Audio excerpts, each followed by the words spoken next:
Just arrived in the post from eBay is a Mercedes ball joint press. We're going to be having a go at pressing out this ball joint and putting in a new ball joint. This is the control arm from a Mercedes 107 SL. This particular Mercedes that we're doing is a 1983, and the first point to notice is that the ball joints are different for early Mercedes than for later ones. The early Mercedes had a nut on the end, the later ones don't. Ball joints for later SLs don't have the screw thread and nut at the top, they just have that notch there. And the part number for that is 02380, but that is for a later SL, 1986 to 89, I think, from memory. So this is hopefully the correct ball joint for this car. The Febby part number is 01719, and these will set you back probably about £15. Depends where you get them from. We'll leave a link to where we got this one from. I think we paid about £13 from memory. When the ball joint comes, the first thing you're going to want to do is take that nut off and take off the protective plastic sleeve. Nearly all ball joints, when they come, have that to protect the rubber because you don't want to nick that rubber. Okay, so the first thing to do is to understand which way the ball joint is actually going to be pressed out. This one you can see has got a lip there, so this is being pressed downwards, and when you put it in, it'll be pressed upwards. So we're going to be trying to press that ball joint downwards and out. This ball joint kit we just got from eBay cost us £28, and it's nice and simple, very few parts. You're going to need the biggest cup here, and that is what the ball joint is going to be pressed into. And then you're just going to need this thing here. Okay, the first thing is first. This receiving cup fits into the bottom of the clamp like so. And this bit here is going to be pushing down on this nut and spindle, pushing that out. It doesn't really matter whether you press down on the spindle or whether you put the nut on and press down on that. I prefer to do it with the nut on because you've got a wider area to press down. You may find if it's an old ball joint that when you try and tighten that up, the spindle just turns, in which case just get a set of mole grips, vice grips on that to stop it turning, and then tighten that nut down so it's more or less flush. Okay, it's very important once you've lined the bottom cup up that this here is perpendicular to the spindle, that this isn't at an angle at all, so you're pushing down straight. You may be very, very lucky and be able to undo or press that out with a standard 24mm socket, but 9 times out of 10 you're going to need a breaker bar to push that ball joint out. This is brand new and still has some of the grease on it from the factory, but when you're doing this, make sure that you grease these spindles here, the threads here, because there's an enormous amount of force when you're pushing one of these bearings down. You don't want to damage the tool on its first outing, and also make sure you put goggles on just in case something springs out there. Okay, hopefully that is it done. Try not to drop the whole thing out. You basically win some, you lose some. That just pushed out the center part of this, not the outer casing. You can see, which is a shame, that the bottom of the ball joint is pressed out instead of the whole ball joint, which sometimes happens.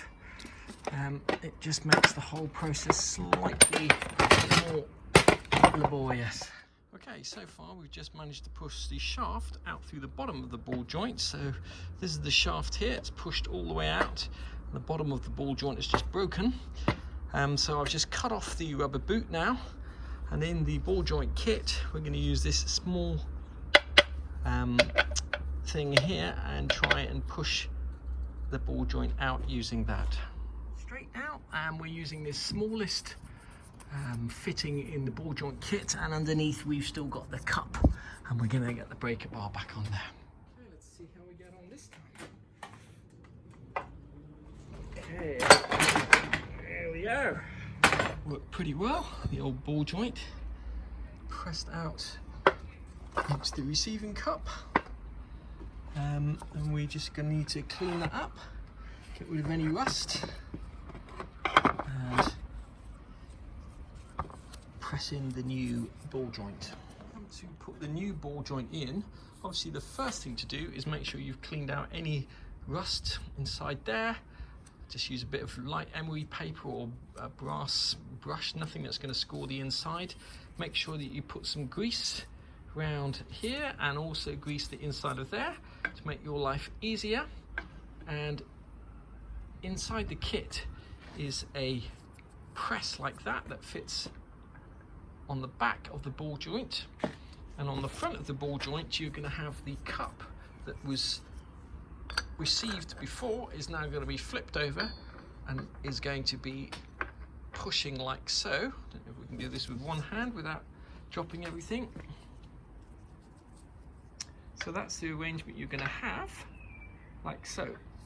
So when you come to push the ball joint in after you've greased it, this big receiving cup is going to be at the top and this pushing cup is going to be at the bottom, and you're going to make sure that this here is centered on there to the best of your ability, and then slowly but surely you're going to push that fitting in. A video on a couple of different ways of getting these lower bushings out, so do watch that if you haven't seen it. One of the methods is to get a set of mole grips on there and twist out the top bit first, which is what I'm going to try now. First up, lock the mole grips around as tight as you can, and you're forced to twist. Look at that. First time we've ever got a bushing out in one go. Perhaps that wasn't in there such a long time as hadn't been in there for as many years as the others. So if you're very lucky, set of mole grips, you can get that bushing out. Trick to know if you can use this system to actually get those lower bushings out. So we got the first bushing out with a just a set of mole grips, but can you actually wind that down and use the smaller cup, which is just not quite the right size, but I want to see what happens, or will we end up just jamming one of those bushings into that cup, not being able to get it out again? Let's see what happens. You can see that that bushing is actually being pressed out, but I suspect what's going to happen is we're just going to end up jamming this fitting inside there and giving ourselves a problem of getting it out, but let's see how it goes. Kind of work. This here tends to get stuck over there, but you can just take off the little rubber O-ring on the end and get it off with a set of mole grips, and then you can see that that is starting to come out, and we're just going to get the mole grips on there and see if we can pull that out. What usually happens is you end up pulling out the center part of these bushings like this, and then you're left with trying to get the other parts out. That rubber bit should just pull out with pulling that center rubber bit out like so, and then what you're left with is a metal ring, which you can either cut with a hacksaw through there, or you can just heat that up and with a blowtorch, and the outer coating of rubber will melt and you'll be able to pull that out. Is just heat it with a blowtorch, and then this center section will come right on out like that. And just pull the rubber right out. If you've heated that, that rubber will soften. You'll just be able to pull that inner rubber out, and that little tin shell will also come out. Going out. Got both bushings out. Definitely worth investing in a blowtorch, about £70 or something like that. It makes life so much easier getting these bushings out. Get a lot of wear and tear. You can see the state of this one that came off the car. You get a lot of collection of water in there, etc. So when it comes to refurbing your car, you're going to have a choice between painting or powder coating. Mercedes use a special two-part paint to do those parts when they leave the factory, but I think what we're going to do for the lower control arms, these were a set of refurbed lower control arms that are just covered in a very thin etch primer. I think we're actually going to send those off to get powder coated. It will cost us £35 per lower control arm, £70 in total, which might sound a lot, but we'll probably have forgotten about that in a few months. But we won't forget about the first stone chips, etc., and the first rust that we see. So I think we're going to get those powder coated, put the ball joints in, and you put the new bushings in, that you use the right type of lubricants and grease. For example, in here, This is a metal to metal fitting, so you want to use a synthetic grease or a normal grease, but preferably not something like copper slip that has particles in there, because that's a pretty exact fit and you don't want to make your life harder by using some kind of lubricant that has particles in there. So metal to metal, you can just use a standard grease or oil, okay, preferably not copper slip. But when you're doing rubber to metal, you must never use a petroleum based grease.